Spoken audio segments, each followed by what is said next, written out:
Have you ever been ignored before even getting a chance? Judged for how you looked, and not for who you really were? Imagine arriving full of dreams in a place where no one believes in you, where every glance says, "You don't belong here." That's exactly how Larissa felt on her first day with that team. But what no one expected was that she carried something inside her, something that would only be revealed in the final play of the match. And when it happened, even the ones who mocked her the most couldn't lift their eyes from the ground. She was there with a huge dream in her heart, to play volleyball, represent the university, and honor a promise she had made years ago. But it only took one look from the coach and a few giggles in the corner of the court for her to realize that on that team, no one thought she belonged. They said she was weak, that she lacked skill, that she wasn't cut out for the team, but no one knew what she carried inside. No one saw the silent practices. No one knew what she had already been through in life. And on the most important day of the season, when everything seemed lost, she was called to step in. And what happened in that final play, no one saw it coming. No one at all. This is a story about judgment, resilience, and a comeback that made even the most arrogant swallow their pride. Before we begin, if stories like this inspire you, go ahead and leave a like, subscribe to the channel, and turn on notifications. Here we share stories that move, teach, and surprise. And drop a comment below telling us which city and country you're watching from. It'll be amazing to see how far this story can reach. Now take a deep breath, because you're about to meet Larissa. And when this story ends, you might never judge anyone by appearances again. Larissa's suitcase was small. It held everything she owned: 3 t-shirts, a worn-out pair of sneakers, and the uniform from the public school where she had studied her whole life. But what no one could see was the weight she carried inside, the kind of baggage that isn't measured in kilos but in silence. At 19, Larissa stepped onto a university campus for the very first time. She had earned a partial scholarship after placing 3rd in the physical education entrance exam. She didn't know anyone, had no relatives in the city, and no money for luxuries. But she had something many there had lost along the way: a hunger to win. Since the age of 13, she had dreamed of playing volleyball at a high level. She practiced with a makeshift net at home, set up with old laundry ropes and poles.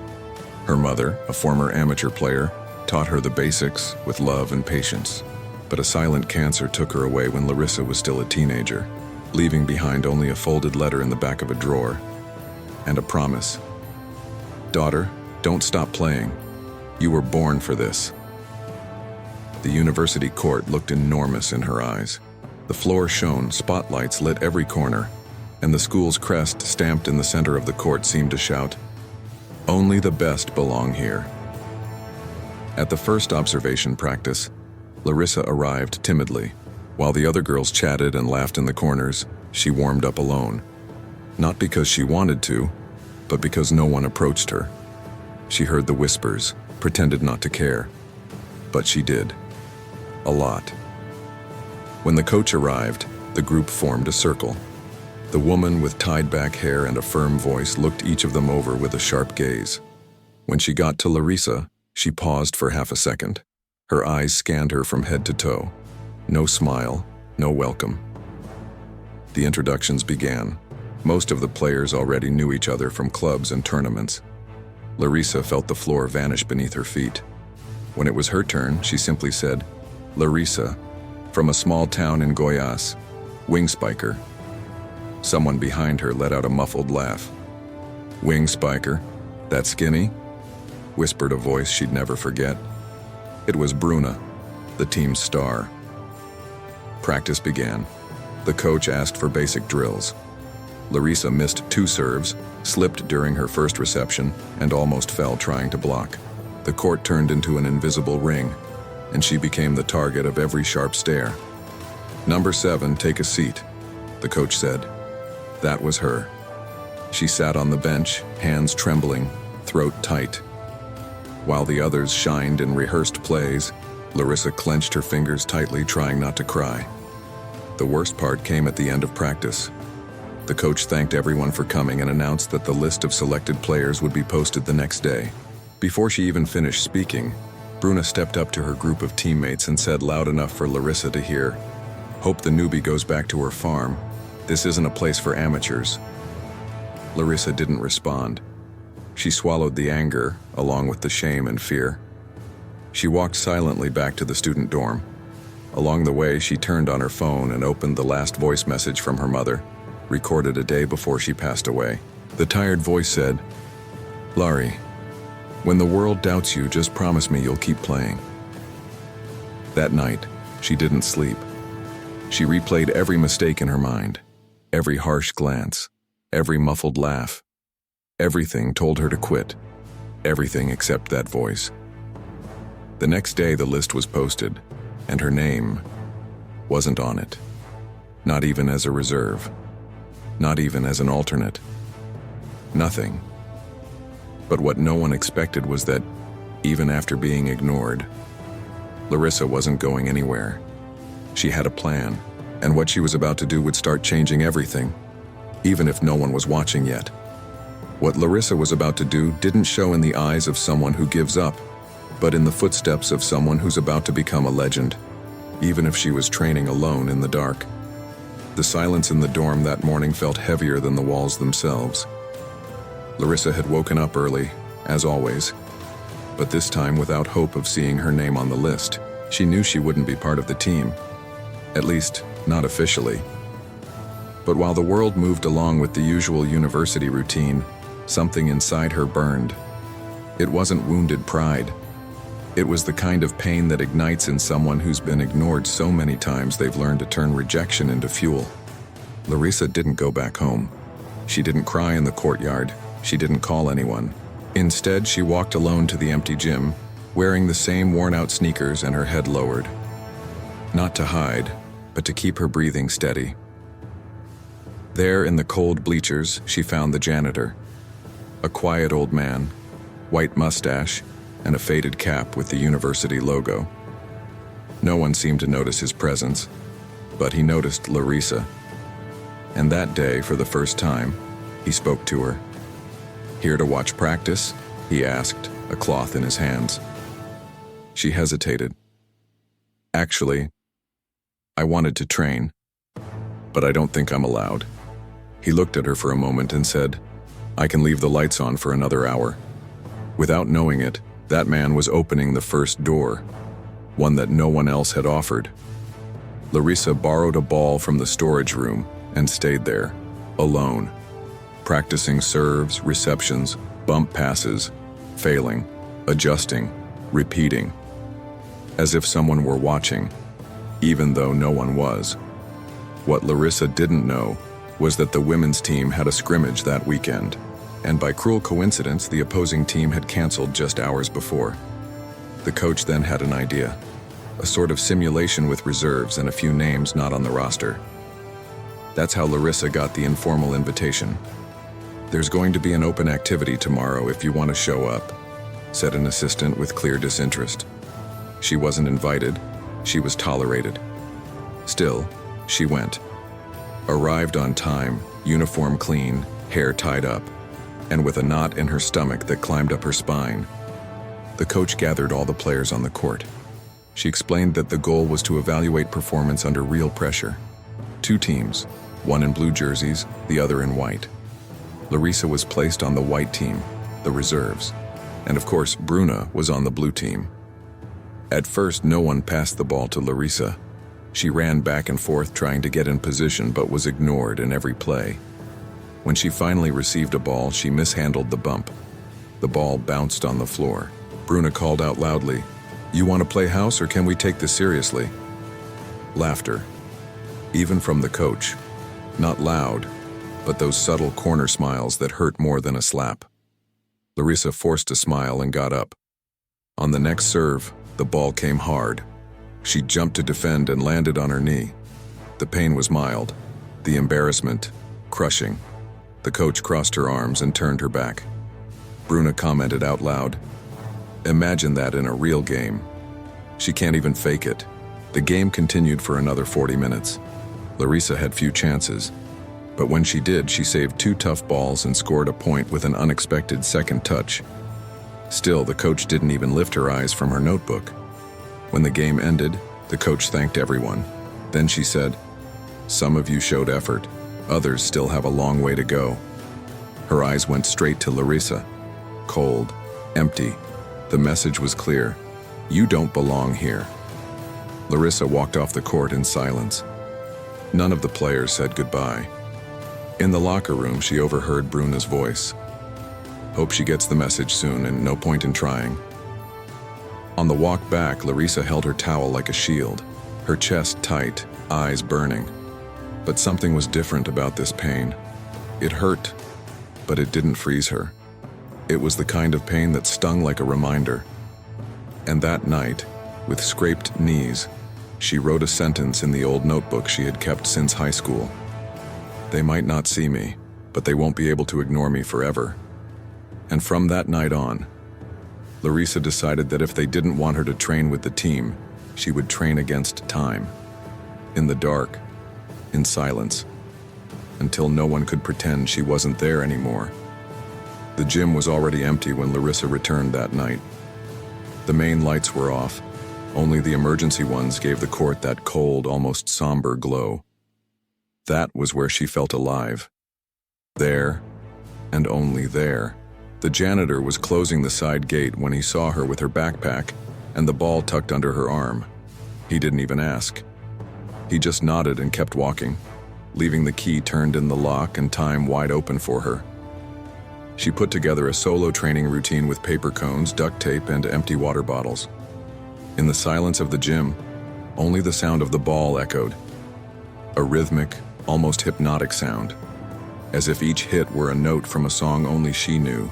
Every missed serve brought back a memory, and every perfect hit eased a little bit of the pain. But one ghost never left the court. The image of her mother, with that tired smile and hollow eyes, holding a whistle in their backyard. When Larissa was just 10, her mother was diagnosed with a rare cancer. Still, she insisted on training her daughter every week.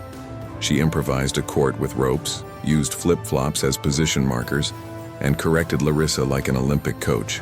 "Move your hips, Larry. Volleyball is like dancing. It's about reading. You have to feel the ball coming, not just see it." That voice, she still heard it. Sometimes when the wind blew or when the university whistle echoed at the far end of the court. It was as if she were still there, and in a way, she was. A few months before she passed, her mother gave Larissa a small notebook with a blue cover. Inside, glued pages with magazine cutouts, sketches of plays, and personal notes. At the end, there was a letter. "Daughter, I know the world out there will be cruel to you, and I know maybe no one will give you a first chance. But promise me one thing, play. Even if it's alone, play with whatever you have, because when you play, I'm there with you." That became both an anchor and a flame. When everything felt like it was falling apart, Larissa reread that letter, as if it were a map that always pointed to the court, no matter how far it seemed. The nighttime practices became routine, sometimes 3 hours straight with no breaks. Larissa looked up videos on her phone, copied exercises from professional athletes, and recorded herself using the front camera propped against a bench. She studied her mistakes like someone studying how to survive, and that's what it was. Because there, in that city, in that university, volleyball wasn't a hobby. It was the thread that tied her to the promise made to her mother, and to the idea that she could still become someone, even if no one believed it. While Bruna took selfies in the team uniform and racked up likes on social media, Larissa trained in sneakers sewn with fishing line and knee pads bought on sale. There were no cheers, just sweat, silence, and the hope that one day someone would notice. The janitor, So Raoul, started showing up more often around the edges of the court. He didn't say much, but kept the lights on longer.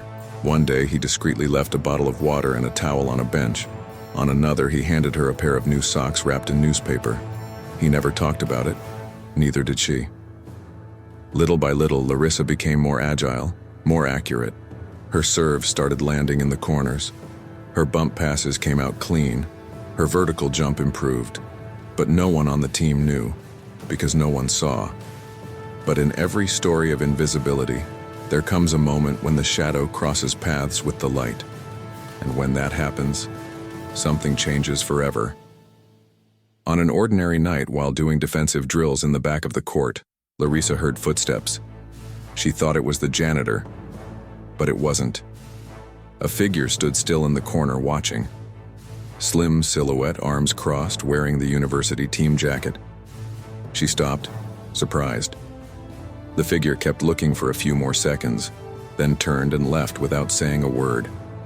Larissa didn't know who it was, but in that moment she understood. Someone had finally seen her. Maybe by accident, maybe out of curiosity. But someone saw her. And sometimes, that's all a person needs, to be seen. Because in that instant, for the first time, the game began to change. Larissa just didn't know yet how much. After that night, Larissa began training with even more intensity. There was something different inside her, as if that brief silhouette that had appeared and vanished in the corner of the gym had lit a match in the dark. Small, but enough to show her that she was still in the game, even if no one said it out loud. The nights became sacred routine. When the campus lights began to go out, she was already on her way to the court. The daytime classes were demanding, and Larissa used every free minute between subjects to review technical fundamentals, watch videos of Olympic athletes, study the rules, and even adapt drills to fit into smaller spaces. Her dorm room became a small training center, a resistance band tied to the doorknob, pillows on the floor to practice falls, and a broken mirror leaned against the wall to correct her posture. No one saw, no one commented. But the transformation was real. Larissa was becoming stronger, not just physically, mentally too. The sting of that humiliating practice still lingered in her memory, but it no longer weighed the same. Now, it was fuel. The janitor, So Raoul, started showing up more often. Sometimes he leaned against the court entrance and watched for 5 minutes. Other times he left better cones or adjusted the manual scoreboard so she could track time. He never gave compliments, never interrupted. But his silence was that of someone rooting for her, not someone judging. One night, Larissa asked, "Why do you help me so much?" He was slowly mopping the floor. After a few seconds, he replied, "Because I've seen too many good people leave before their time. And you haven't had yours yet." That sentence stayed in her head for days. Time, which had once felt like an enemy, became an ally. Instead of counting the days waiting for another chance, Larissa started treating every practice as if it were her last. She created a goal plan. She tracked times, counted successful moves, and logged everything in her mother's blue notebook. When she made a mistake, she'd write beside it, "Fix footwork." When she got it right, she noted, "Breathe better during execution." Nothing went unnoticed. Every week she saw progress. Her vertical jump increased. Her serve became faster. Her reflexes sharpened. And more importantly, her mind got stronger. The whispers of shame that once ruled her thoughts began to fade in the face of her disciplined routine. Without knowing it, Larissa was building something none of the team's current players had at that moment: consistency under pressure. While many only trained when being supervised, she trained every single day as if she were already playing in a final. One day after a tough training session, she found a folded note on the bench. "You're improving, I saw." Signed only with the letter L. She didn't know if it was from someone on the team, the coaching staff, or even the janitor, but it was enough to reignite everything all over again. The weeks went by. The team's season was underway. Larissa followed the matches from the stands. She observed everything in silence: movement, tactics, mistakes. She took notes as if she were on the court. In one of those matches, she noticed something important. The starting player in her position, Anna, was beginning to show a drop in performance. She made technical mistakes she hadn't made before. And during the third set of an important match, she left the court holding her ankle. The coach gathered the players and quickly called in a substitute. Larissa wasn't even considered, but she understood then that the team was vulnerable, that a space, even a small one, could open, and she needed to be ready. One night, during yet another solo training session, Larissa noticed the gym was more brightly lit than usual. And she wasn't alone. Two people were watching from the far corner. One of them she recognized, the assistant coach. The other wore a team hoodie, seemed like one of the men's team coaches. Larissa didn't change her pace. She kept going, executed the serve as if no one were there, maintained her posture, breathed correctly, drove the ball into the corner. Then another, then another. Without saying a word, the two figures left. But the message was clear. She was now on the radar. The next day, a note posted on the dorm door caught her attention. Open team practice. All registered athletes called for special evaluation. Attendance mandatory. Signed by the coach. Larissa read it 3 times. This was her chance. But what she didn't know was that this wouldn't just be an evaluation. It would be the toughest test of her life. And what was about to happen in that gym would be remembered by everyone. Forever. The open team practice was scheduled for a Friday afternoon. The atmosphere on campus was normal, but for Larissa, that day felt like a test of the soul. As if the months of silent pain, solitary training, and dry, swallowed sweat were about to be weighed on a scale that always tipped against her. When she walked into the gym, the sound of balls hitting the floor made her tremble inside. The players were already gathered, some stretching, others chatting. Bruna, as always, was at the center of the circle, sarcasm in her eyes as she laughed. When she saw Larissa enter, she raised an eyebrow as if to say, "You're still trying?" The coach, as cold as ever, gave the instructions with her clipboard in hand and the stopwatch hanging around her neck. She said the session was to observe new talent and reposition strategies. But the tone was clear. This was a test, a filter, and not everyone would make it through. Larissa was placed on the reserve team, once again up against the starters. The court seemed to divide 2 realities. On one side, the confident. On the other, the invisible. The first few minutes were tense. Bruna barked orders like she was the coach on the court. The actual coach watched silently, arms crossed. Larissa barely touched the ball. When she finally got a play, she slipped on the turn and fell. Bruna laughed loud. "Careful, rookie. This isn't high school PE." Stifled laughs. Some genuine, others out of fear. Larissa got up without a word. Her silence was beginning to scare people more than any comeback ever could.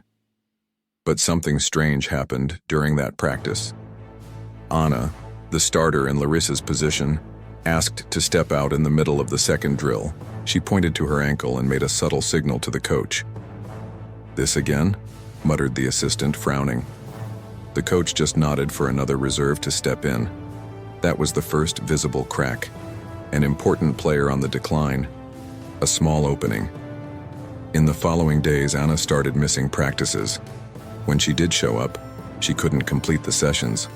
She mumbled about pain, old injuries, mental pressure. The coach began losing patience. The team's atmosphere deteriorated. The players closest to Anna began to pull away. Bruna took on a bigger role, but along with her came shouting, pressure, and tension. Players missed easy passes. Matches were won with too much struggle. The confidence that had existed at the start of the season began to evaporate. Larissa remained silent. She observed everything. Mentally noted each mistake, each unresolved tension. She knew that in the middle of the chaos, another opportunity would rise. And this time, she wouldn't let it slip by. A week later, the coach called an emergency meeting. Sitting in the bleachers, the players heard unexpected news. Anna was officially out for the season. Confirmed injury. Scans on her ankle revealed microfractures requiring immediate withdrawal. A murmur swept through the team. Bruna stood up. "So who's going to play outside hitter? Do we already have a replacement?" The coach replied bluntly, "Not yet. We'll run internal tests. The position will be decided based on performance." It was as if someone had thrown a torch into a dry field. The already tense mood turned into a cold war. Glaring stares, fake smiles, whispers among the reserves. Larissa knew this was her chance, but she also knew that being good wouldn't be enough. She'd have to be undeniable. She'd have to earn it, depending on no one. That night, in the empty gym, she trained harder than ever. So Raul showed up later than usual. He watched from a distance. When she finished, he said only, "Some people train to prove something to others, but some train not to lose themselves." She simply replied, "Tonight, I'm both." In the next practice, the coach selected 3 players to test for the open position. Larissa was the last to be called. Bruna rolled her eyes and muttered, "Oh great, is this charity now?" Larissa stepped in, silent, but her posture was different. She received the ball with confidence, jumped at the right time, defended cross-court, and for the first time the coach took notes. At the back of the court, the assistant watched with growing attention. Bruna looked unsettled. She complained about passes, criticized positioning, and missed 3 serves in a row. The coach abruptly stopped practice. "We're done. Evaluations tomorrow. Thank you." As Larissa was leaving the court, she heard a voice behind her. "Trying to show off now, is that it?" It was Bruna. Her eyes held more than anger. They held fear. Larissa simply looked at her and said, "I'm just playing," and walked away, the sound of her sneakers echoing behind her. But what Larissa didn't know was that the next practice wouldn't just be a test. It would be the day before the most important match of the year, and she would be put to the test in a way no one expected. The list with the new lineup came out on a rainy morning, taped to the gym door with masking tape and written in red pen. When Larissa saw her name among the official reserves, her heart leapt, but her face remained expressionless. She knew that in that environment, showing joy was the same as provoking a storm. The buzz spread quickly. The rookie made the list? Bruna, upon reading it, scoffed. She walked past Larissa and bumped into her on purpose. She said nothing, and that silence weighed more than any insult. The coach handed out the new uniforms. Larissa received number 17. The edges wrinkled and the fabric visibly faded. It was the only one available. She didn't question it. She just held it as if it were a trophy. From that day on, Larissa began training with the main group. But being in didn't mean being accepted. It was as if she were occupying a borrowed seat, and any misstep could cost her everything. During tactical practices, she rarely received the ball. When a play called for the outside hitter, the setters looked the other way.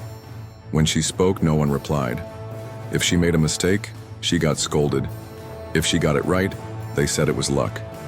The coach maintained her usual coldness. She never praised Larissa, but didn't criticize her with the same sharpness she used with others. It was as if she were watching, waiting for something. The assistant, on the other hand, observed everything in silence, scribbling in her brown notebook. Larissa returned to the dorm exhausted, not from the physical demands, but from the mental battle of having to prove constantly that she deserved to be there. And worst of all, knowing that any mistake would be used as an excuse to take her out for good. In the locker room, the whispers grew louder.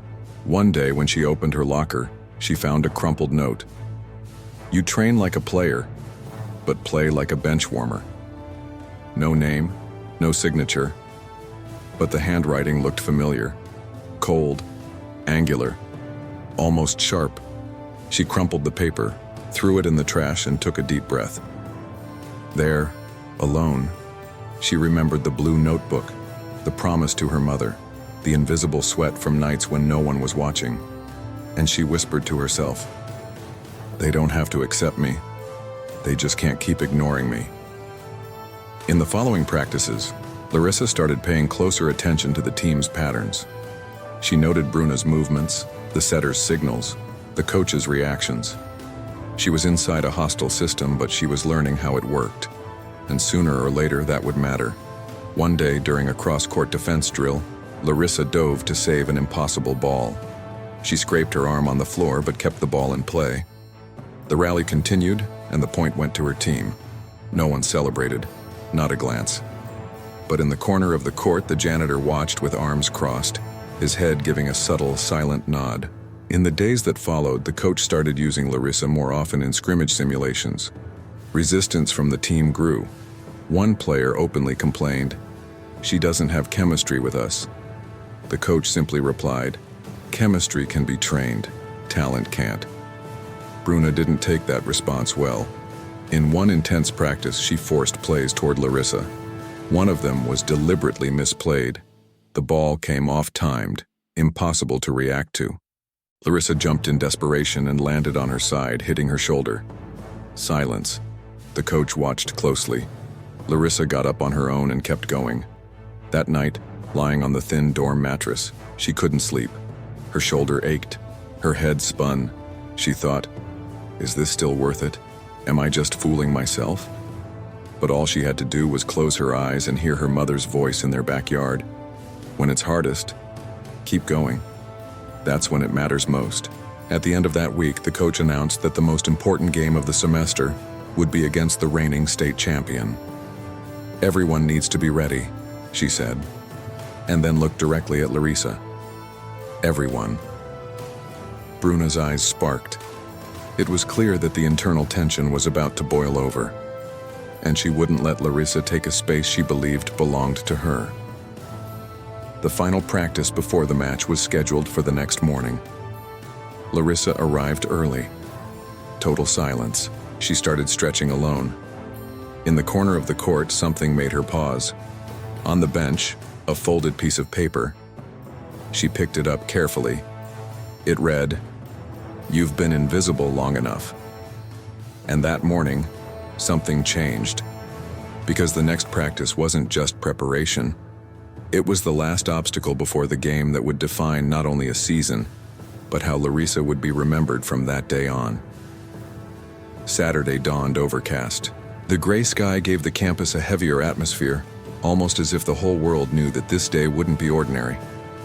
Larissa woke up before the alarm, not out of anxiety, but from an involuntary impulse her mind couldn't suppress. Her body knew something big was about to happen. The state university final would be held in the university's own gym. Stands decorated with flags, banners with players' names, speakers, photographers, and even local reporters. It all felt far removed from the reality Larissa had lived up to that point. The locker room was silent. Each player focused in her own bubble. The coach gave dry instructions, warned about tactical markings, but her tone was objective. There was no room for theatrical motivation. It was win or win. Larissa put on the number 17 jersey, the same faded one. But now, it wasn't just a piece of fabric. It was almost armor. She took a deep breath, tied her shoes tightly, and before leaving the locker room, closed her eyes for a second. She remembered her backyard, her mother holding the ball and saying, "You were born for this." On the bench, Larissa sat at the end. The stands started to fill. The opposing fans sang loudly. On the other side, Bruna posed for pictures with teammates.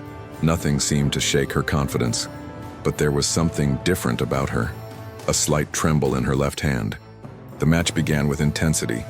The opposing team gained an early lead in the first set. Powerful serves, solid blocks, tactical dominance.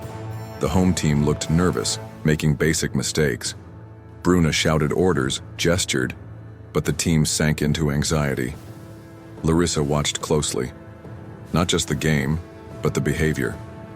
She noticed when Bruna forced plays out of ego, when the setter hesitated, and when the coach bit her lip after repeated mistakes. She knew what those signs meant. Instability. The first set was lost. The second began with more organization, but the tension was already in the air. The coach called a timeout, made adjustments, but the opposing defense seemed to anticipate every move. Midway through the second set, one of the middle blockers twisted her ankle on a bad landing. The coach called in a reserve. Bruna got upset. "No, put someone else in. She's too slow, she'll mess it up." The coach ignored her. The atmosphere got even heavier. Larissa remained on the bench, sweaty palms but a calm heart. It was as if her whole body knew it wasn't time yet, that everything would come at the right moment.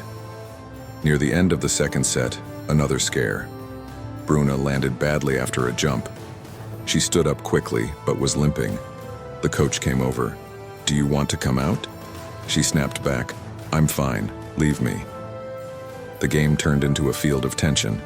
Point by point, shouting mistakes and a crowd divided between boos and cheers. The second set ended in a hard-fought victory, 1-1. The third set began evenly. But then something happened. Bruna, after receiving a serve, jumped to spike and fell to the ground, grabbing her calf. She screamed, loud. The whole gym went silent for a second. The coach ran to her. The physiotherapist came onto the court. The crowd watched, holding their breath. Bruna tried to stand but couldn't. She was taken straight to the bench, crying in pain. The coach looked at the assistant, then at the group of reserves. She scanned each face, and then her eyes stopped on Larissa. "You." That was all she said. The sound of the gym seemed to vanish. Larissa stood up slowly. She felt the floor under her feet like never before. The bench became a memory. Now she was on the court, a starting player for the home team, in a deciding set, in a state final. The number 17 jersey clung to her body with the cold sweat of responsibility. The other players looked at her sideways, some with disdain, others with doubt. But no one could stop it now. She was there. And this time, everything depended on her too. The score was tied. The pressure was through the roof. And Larissa was on the court. What she was about to do in that moment would mark not just the game, but the entire story of that season. When Larissa stepped into the center of the court, she felt the floor vibrate beneath her feet. It wasn't a metaphor. It was real. The crowd roared, the gym boiled, and the eyes of hundreds of people now rested on her. The same girl who, just months earlier, had been treated as invisible. The ball went up. The coach gave a signal to the setter. It was a short play to test the reception. Larissa got into position, body steady, eyes alert, mind blank. She couldn't mess up. Not here, not now. The ball came low and fast. She dropped precisely and sent it cleanly upward. The rally continued. Her team scored the point. But what stood out wasn't the result. It was the execution. The coach exchanged a look with her assistant. Larissa was ready. The next minutes were a mix of adrenaline and control. Every point felt like a war. Every mistake, a knife to the heart. But Larissa remained steady. She received with precision, defended with full effort, attacked with focus. It was as if all the past suffering had trained her body for this exact moment. The opposing fans started to go quiet. The noise now came from the home stands. People shouted the name of the university. Some were already realizing what was happening. The rookie was deciding the game. The score neared the end of the fourth set. Tied. Whoever won the next point would gain the edge to close the match. The entire gym was on its feet. Sweaty hands, muffled screams, eyes locked in. Then came the most tense serve of the match. The ball went up, spinning in the air like a coin. Larissa took a deep breath. When it came over the net, the opponent spiked it hard. But Larissa was already on the floor.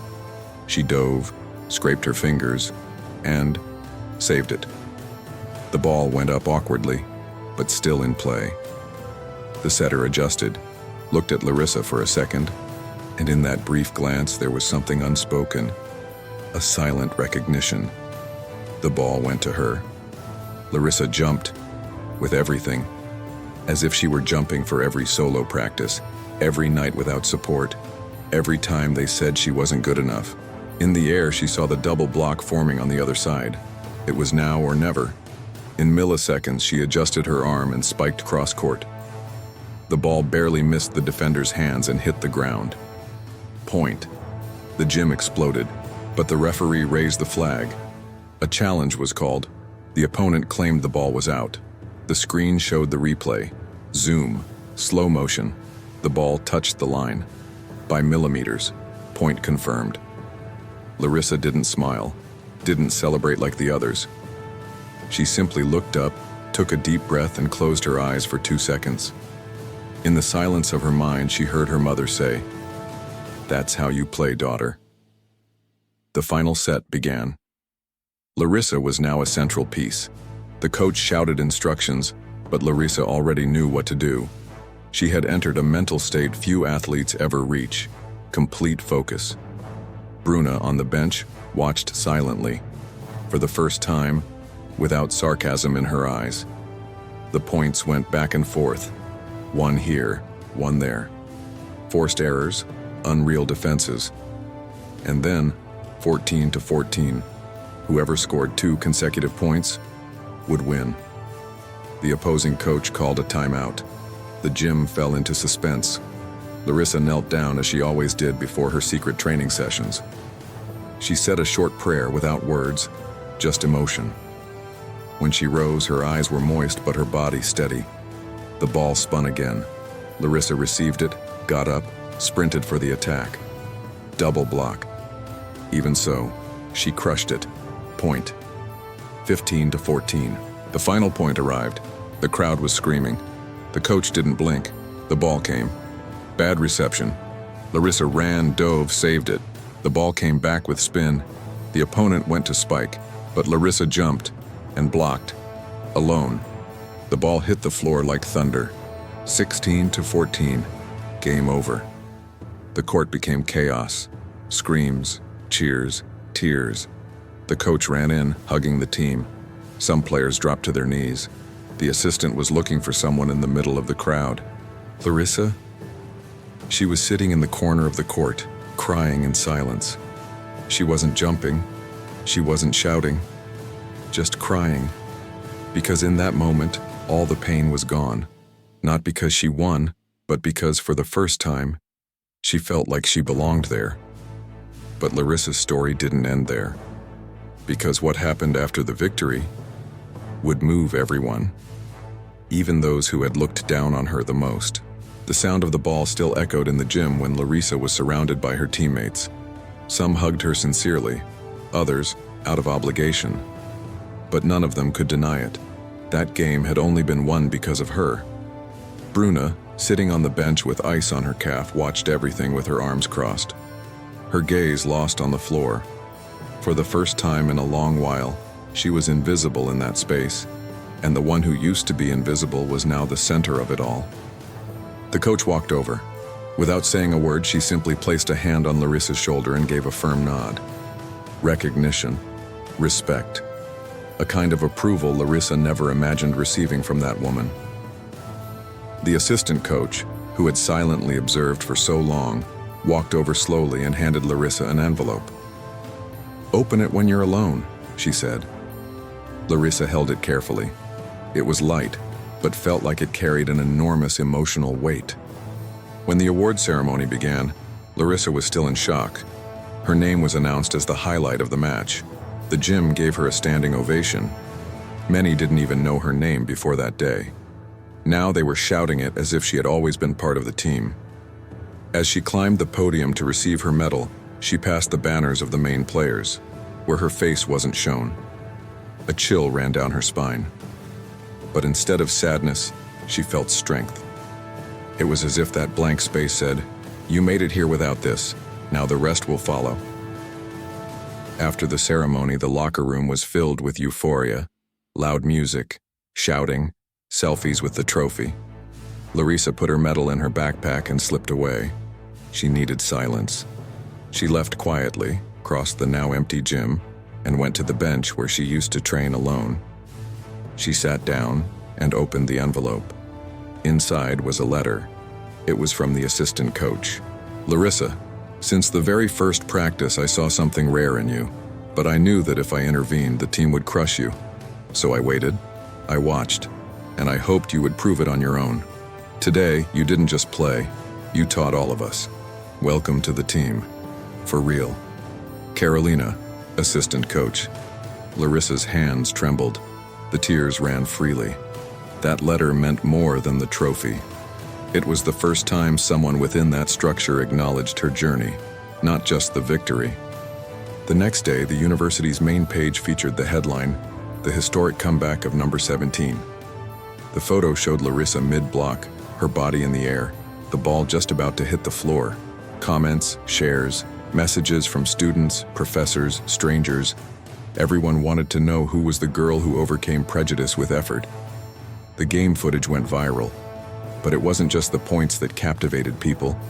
It was the looks, the reactions, the moment the coach extended her hand, Bruna's expression after the final point, the single tear in the corner of the court. Days later, Larissa was called in for a meeting with the sports coordination team. She thought it was something routine, but when she walked in, she saw a camera rolling and a journalist sitting with a notepad. "We want to share your story, Larissa. A lot of people want to hear your voice." She hesitated, not out of fear, but surprise. She had always been seen as the one who didn't belong, who didn't make noise, and now they wanted to hear what she had to say. In the interview video, which also went viral, Larissa said something simple. "I'm not better than anyone, but I had to prove myself 100 times for what others only had to say once. And if that inspires someone, then it was worth it." From that moment on, everything changed.